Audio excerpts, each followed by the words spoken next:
Bonjour à tous, on se retrouve pour un nouvel épisode de la saison 3 de Winx Club et je dois dire que cet épisode 8 est probablement le meilleur de la saison. Alors il est pas parfait, il a des défauts, mais comparé au reste de la saison, il est haut, tout là-haut là. Alors donc dans cet épisode, en plus ce qui est bien c'est que cet épisode est complètement centré sur Héraclion. Il n'y a pas de quête secondaire, il n'y a pas de sous-intrigue un petit peu inutile qui sert à rien. Non, on est vraiment concentré sur la fête à Héraclion en fait et à quel point alors à quel point les fées comme les spécialistes sont pas toujours les personnages les plus fut de la série. Mais bon, on leur pardonne. Allez, c'est pas grave, l'épisode était tellement bien, je pardonne, y a pas de problème. Donc, dans cet épisode, donc tout le groupe du coup débarque sur Héraclion. Alors j'aime beaucoup parce qu'ils arrivent et on leur tire des feux d'artifice à la tronche. c'est, je- Kai nous dit que oui, mais c'est la tradition, c'est pour accueillir tout le monde, machin et tout. Tirer des feux d'artifice devant les vaisseaux, outre le risque de toucher le vaisseau, bon, suffit que tu aveugles temporairement le pilote et le vaisseau risque de faire un crash, quoi. Il y a même Tekna qui fait une petite blague là-dessus qui dit non mais je préfère arriver en un seul morceau, alors regarde la route s'il te plaît. Merci. Donc voilà, et puis une fois donc ils ont débarqué, Sky s'éclipse du coup pour aller se préparer, pour aller accomplir ses devoirs de prince, pendant que le reste du groupe. Alors, les spécialistes n'ont toujours aucun sens du fashion, c'est catastrophique. Ils ont toujours la même tenue.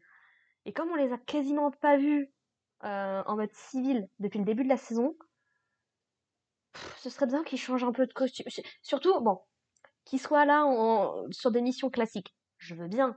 Mais sur des événements officiels, quoi. Sky, au moins, lui, il a changé sa tenue. Et franchement, je dois bien dire que sa tenue officielle, de prince et tout, elle est vraiment très très cool. J'aime beaucoup. Bon, bah, du coup, nos fées reprennent les mêmes robes, du coup, que ce qu'elles avaient lors du bal de princesse de Stella au début de la série, au début de la saison. Il y a juste la tenue de Layla, du coup, qui est différente, qu'on n'avait pas encore vu porter. Mais voilà, sinon, on réutilise. Ce qui est pas déconnant non plus, on les a très peu vus dans ces tenues-là, donc pourquoi pas. En vrai, ça reste des tenues de soirée pour quand même des événements royaux, c'est pas non plus rien. Donc ça passe, y a pas de problème. Donc du coup voilà, donc on présente le roi et la reine des Héraclion avec Sky qui du coup vient inviter Bloom à danser avec lui. Donc ils vont danser un petit moment. Flora qui est toute choupie, ça a toujours été la plus sensible du groupe, je dirais. C'est toujours elle qui est émue le plus facilement. Et là, du coup, de les voir danser tous les deux, de voir presque, en fait, Bloom réaliser son rêve, en fait, quoi. De pouvoir danser avec son prince et tout. Ça lui met la petite larme à l'œil et tout. J'étais là, oh, c'est mignon. Ça fait vraiment conte de fées. Ah, ça fait plaisir. T'es content pour Bloom, quand même, quand tu te dis, ouais. Et puis après, tu te souviens qu'il y a Yaspro qui manipule, qui manigance des trucs dans le dos et tu te dis, ah, oui, c'est vrai. Donc du coup, Sky s'éclipse brièvement. Alors j'ai pas très très bien compris pourquoi, parce qu'il part dans une direction au lieu d'aller vers ses parents. Enfin, c'est très bizarre au niveau de truc. C'est juste en fait pour qu'il puisse rencontrer Diaspro, qui va se montrer toute gentille, toute cool et tout en mode ah tu te souviens j'étais ta meilleure amie, ta fiancée? Non, j'ai pas souvenir. Non, non. Meilleure amie, c'est trop très bien. Et du coup, qui lui propose de porter un toast du coup à cet événement aussi important, c'est quand même les 1000 ans d'Héraclion quoi. Sauf que bah, bien évidemment, bah, elle a. Enfin, semblerait-il que Valtor, du coup, lui a donné une. Comment est-ce qu'on appellerait ça déjà? Un filtre d'amour? Du coup, donc elle en a versé dans la boisson, Sky le boit, et du coup, quand il retourne faire l'annonce de qui va être sa fiancée et la femme avec laquelle il veut passer le reste de ses jours, bien évidemment que c'est le nom de Diaspro qui le donne, ce qui surprend, mais alors, tout le monde, bon, à part ses parents. D'ailleurs, petite note là-dessus, euh, Bloom agit comme si les parents de Sky ne l'avaient jamais rencontré. Alors, j'ai pas été revoir l'épisode en saison 2 parce que c'était un des pires. Donc, je sais plus s'ils s'étaient rencontrés à ce moment-là. Il me semble que oui. Enfin, je rappelle qu'en saison 1, quand même, ils l'avaient vu affronter Diaspro directement. C'était pas le meilleur moment de Bloom d'ailleurs. Et j'y comprends pas pourquoi est-ce qu'elle agit comme si les parents de Sky ne la connaissaient pas du tout en fait. Mais bon, admettons. Et donc du coup, voilà, donc Bloom, bien évidemment, tout le monde s'attend à ce qu'il prononce le nom de Bloom, ce qui va prononcer le nom de Diaspro, ce qui va profondément blesser Bloom. Et que ce soit les Winx ou que ce soit les spécialistes, ils ont une réaction que j'ai pas compris non plus, quoi. Je veux dire, ils sont en mode quoi, mais Sky il a pété les plombs, c'est une insulte qu'il lui fait. Attends, on va aller causer avec lui, là ça va pas être possible et tout. D'ailleurs, on a une petite scène j'ai envie de dire de bromance, mais une petite scène en fait où ils sont tous dans le vaisseau en train de dire à Sky, j'ai entendu que ça y aurait ça, j'ai entendu qu'il y aurait ça et tout. Et Riven qui vient le voir et qui lui dit, et j'ai entendu que chaque invité aurait un scooter tout neuf et tout. Ça fait, en fait, ça fait plaisir quand on sait à quel point ça avait été compliqué en saison 1. Ça fait plaisir de voir qu'ils sont restés amis et que franchement ils s'entendent plutôt pas mal. Ça lui fait une bonne dynamique. Riven et Sky, j'aime beaucoup leur dynamique. J'aurais bien aimé en voir plus. C'est parce qu'il a une relation différente avec Brandon. Du coup, Brandon, c'est vraiment son meilleur ami, ça reste son chevalier servant et tout. Riven, c'est un petit peu son rival. C'est. Bon, Timmy complète le groupe, on va dire. D'ailleurs, j'en profite pour rappeler que Elia est encore une fois aux abonnés absents. Autant j'étais très très contente de revoir Riven, j'étais là, oui! Même s'il fait pas grand chose, mais quand même ça fait plaisir de le revoir. Mais alors Elia, il n'a pas été invité, visiblement, il n'y a rien. Même, je m'étais dit peut-être voir Saladin, je sais pas, ça reste quand même important pour son élève ou autre. Non, non, bon, d'accord. Je sais pas ce qu'est en train de faire Elia, il a intérêt à avoir une bonne justification quand il va revenir dans la série, hein. Euh, Pourquoi est-ce que c'est Flora la seule à pas avoir? Bon, il y a Layla, mais Layla, elle avait pas encore de crush. Ça va arriver. Mais ouais, la pauvre Flora, elle se retrouve toute seule en fait, quoi. Alors que franchement, ils font bien la paire tous les deux. Ils sont mignons, ils sont gentils. Ils matchent bien. Bon, on voit pas grand-chose d'ailleurs sur Riven et Musa d'ailleurs. C'est vraiment à se demander, vous êtes ensemble, vous êtes pas ensemble? Parce que autant vous êtes souvent à côté, donc ouais, on pourrait croire que vous êtes ensemble, et en même temps, vous avez pas plus d'interaction que ça, quoi. Autant Stella et Brandon, tu vois, bon, ça, depuis la saison 1, c'est filé et tout, ils sont amoureux, y a pas de problème. Mais, hein, Musa et Riven. D'ailleurs, Stella qui m'a fait mourir de rire en mode, quand elle voit que Bloom et Sky, ils sont tout collés, ils sont tout mignons, tout choupis ensemble. T'as Stella qui dit, oh là là, toutes ces mièvreries et tout. Parce que ce que tu fais avec Brandon, c'est pas du tout la même chose. Bref. Donc du coup, quand Sky annonce que ça va être Diaspro qui veut épouser, t'as tout le monde qui réagit en mode, mais il a pété, enfin, qui réagissent même pas en mode réellement, il a pété les plombs. Genre, il a insulté Bloom, c'est pas cool ce qu'il fait, quoi. T'as même Flora, du coup, qui va le confronter directement. Et j'ai bien aimé parce que s'il y en a bien une qu'il faut pas énerver au niveau de ses habits, c'est bien Stella. Autant elle est pas parfaite, autant elle peut être arrogante, un petit peu flemmarde et tout, mais quand ça touche aux gens auxquels elle tient, ça, c'est un trait de son personnage que j'aime beaucoup. Quelque chose que la série Fate sur Netflix aurait mieux fait de comprendre ça aussi, mais bon, on va pas revenir sur cette abomination. Bref. Donc du coup, elle veut aller confronter directement Sky, et j'aime bien parce que un peu plus tôt dans l'épisode, quand il y a son père qui arrive avec la princesse Cassandra, avec la comtesse Cassandra et avec Chimera, elle veut aller les confronter, mais t'as ses copines qui l'en empêchent parce qu'elles savent, vu le caractère de Stella et vu comment ça s'est passé la dernière fois, que ça va causer des problèmes. On est au début du bal, ils veulent pas. Et du coup, il y a un garde qui s'était mis devant elle et elle a renoncé. Et là, du coup, il y a le même garde qui vient se poser devant et d'un coup de claquement de doigts magique, elle arrive à passer et tout. Musa qui le désenvoûte juste après. Et du coup, ouais, elles sont prêtes à aller la confronter directement Sky. Et puis il y a Diaspro qui va dire, oh là là, ces filles sont des sorcières, elles me veulent du mal, j'ai peur, protège-moi s'il te plaît et tout. Et bien évidemment, Sky étant complètement sous son emprise, va du coup accuser Bloom d'être une sorcière, qui du coup fait assez écho à la situation qu'a vécue Stella. C'est ça qui est un petit peu dommage, c'est que du coup, on a le même type de conflit qui apparaît, quoi. C'est, ah bah quelqu'un a été envoûté et du coup, bah il se méprend sur la situation. C'est pas déconnant sur le principe parce que, comme Valtor le dit lui-même, la peur et le mensonge sont les meilleurs alliés pour les méchants, quoi. Mais bon, on a 6 situations où on a besoin d'avoir des enchantix. Ce serait bien potentiellement qu'on varie un petit peu. Donc du coup, voilà. Donc Sky du coup qui dit littéralement attaquer ses filles, tout ça. Donc les filles vont se barrer dans un espèce de labyrinthe. Et le temps de réaction des spécialistes est quand même fabuleux parce que les filles ont eu le temps de traverser le jardin, que eux ils sont encore en train de se dire qu'est-ce qui se passe et tout, et à essayer d'aller les rejoindre, mais ils se font un petit peu prendre par le flot des gens qui rentrent parce que bah, y a des sorcières, oh là là, faut aller se protéger et tout. Et pareil dans le labyrinthe, je veux dire, on sait, ça reste des fées. On est d'accord, c'est un labyrinthe en plus de feuilles. Je me suis dit, Flora, tu veux pas potentiellement faire un truc, je sais pas, fais de la nature. Qu'elles veuillent pas se battre contre les gardes parce qu'ils ont rien fait. Ok, je peux accepter, y a pas de problème.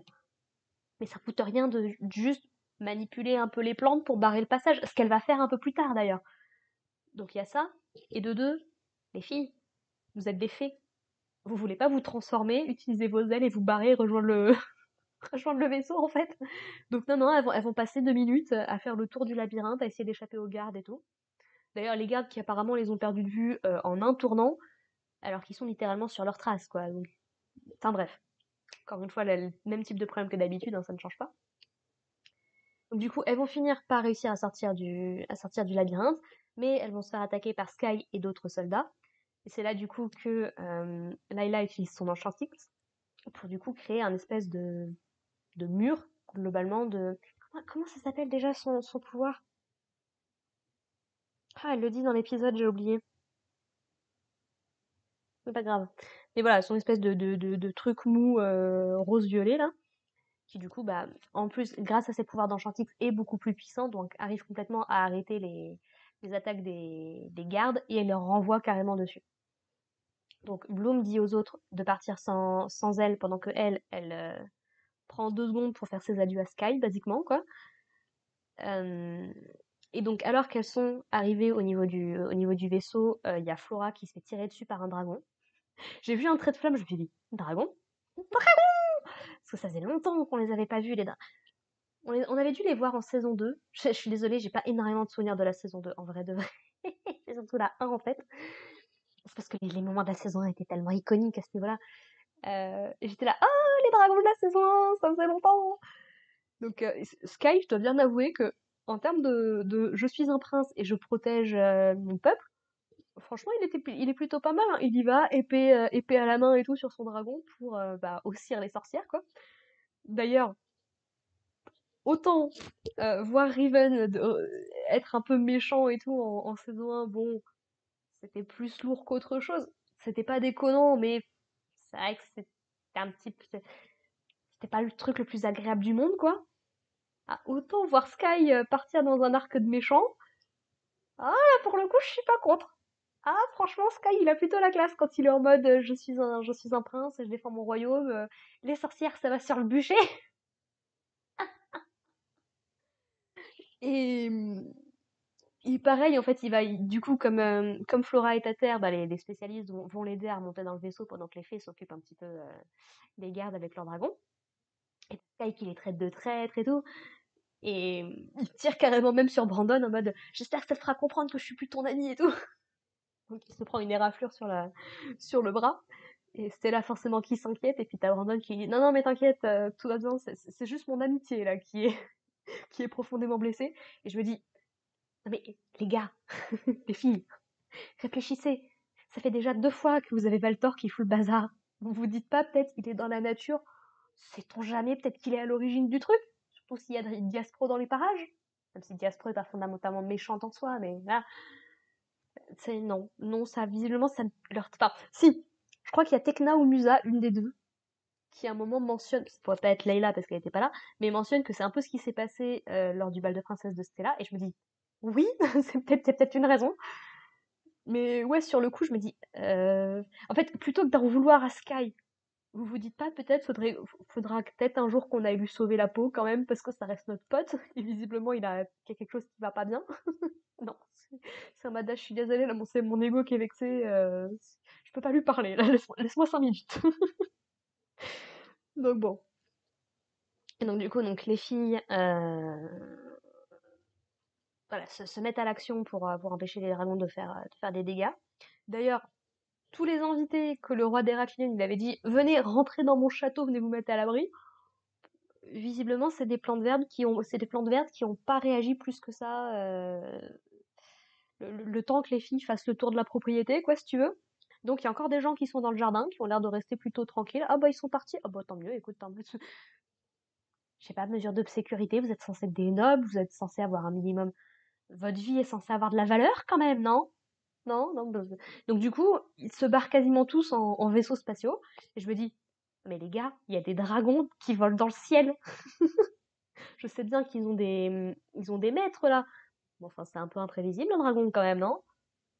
Enfin bref, instinct de survie 2 sur 20, franchement. Et du coup, va y avoir justement le père de Stella et la comtesse Cassandra qui vont être attaqués par des dragons.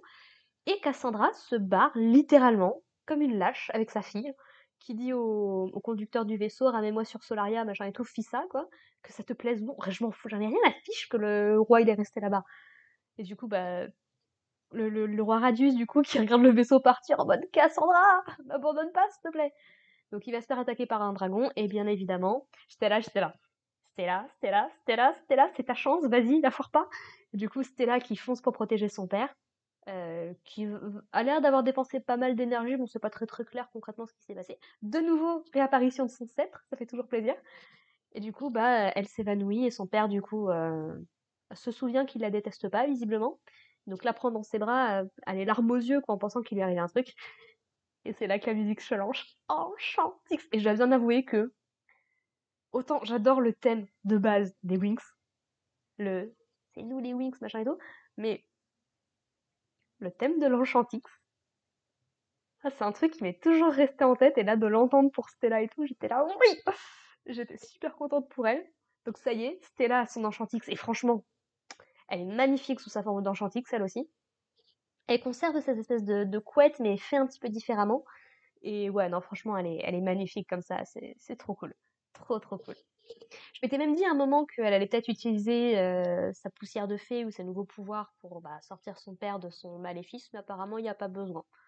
Ça y est, tout a l'air d'aller plutôt pas trop trop mal, donc bon, bah victoire, j'imagine du coup. Ce qui rend du coup peut-être un petit peu plus. Encore une fois, ça fait doublon quoi. Vu qu'on a déjà eu tout le truc qui nous a pris 2 ou 3 épisodes en début de saison, là de régler la question de l'Enchantix avec Stella et la situation avec son père maintenant, c'est peut-être un petit peu rapide, ça fait peut-être un petit peu doublon, j'aurais peut-être fait les choses différemment. Mais ça n'empêche pas que j'étais super contente. Surtout que voilà, elle s'est réconciliée, ils se prennent dans les bras et tout. Du coup, donc elle est obligée de s'en aller parce que sinon elle va se faire attraper et tout. Et t'as son père qui lui lance un regard en la voyant partir. J'ai pas eu les larmes aux yeux, mais j'ai senti l'émotion qui commençait à monter. J'étais là, oh, oh. Donc voilà, a priori tout est bon. Donc on est au tiers de la série, on a déjà deux gens Chantix sur 6. Donc bon, bah Bloom, ça va être un peu compliqué. Mais bon, Musa, on a un petit peu commencé à pré-shot sur sa planète. Il reste effectivement Tekna et Flora. On n'a pas vraiment pour l'instant d'indice en particulier sur quelle pourrait être l'occasion d'avoir son Enchantix. On verra bien comment ça se déroule dans la saison. Mais voilà, donc franchement, franchement, c'était un bon épisode. Pas parfait, encore une fois, hein, je chipote sur pas mal de trucs parce que ça me sort un petit peu de l'épisode en soi. Mais ça, mis à part, Sky qui devient méchant, Diaspro qui revient, les dragons, les Enchantix. C'était trop trop bien. Franchement, j'ai beaucoup beaucoup aimé l'épisode. Et j'ai très très hâte de voir la suite. Bon là, du coup, j'ai fini mon CD, donc va falloir que je change, mais ouais, on finit le premier tiers de la série sur. Il aura fallu 8 épisodes, mais. Et puis Riven, et le retour de Riven aussi, important. Il aura fallu 8 épisodes, mais ah ça y est, je suis bien dedans là, je veux en voir plus. Donnez-moi des Enchantix s'il vous plaît. Surtout que je crois à peu près me souvenir de comment est-ce que chacune va avoir son Enchantix. Il y a juste Bloom, je suis très très sûre sur les spécificités. Mais les 3 autres, je crois me souvenir. Ah non, Musa, je sais plus du tout comment est-ce qu'elle a son Enchantix. Mais Flora et Tekna, je me souviens comment, je crois. Bref, on verra bien quand on y sera. Voilà, voilà. Sur ce, bah écoutez, n'hésitez pas à me dire ce que vous avez pensé de cet épisode. Nous, on se retrouve la semaine prochaine, du coup, pour attaquer l'épisode 9. Et puis, bah, du coup, bah, portez-vous bien. Prenez soin de vous, prenez soin de vos proches, et puis, à plus tard. Allez, bye les gens.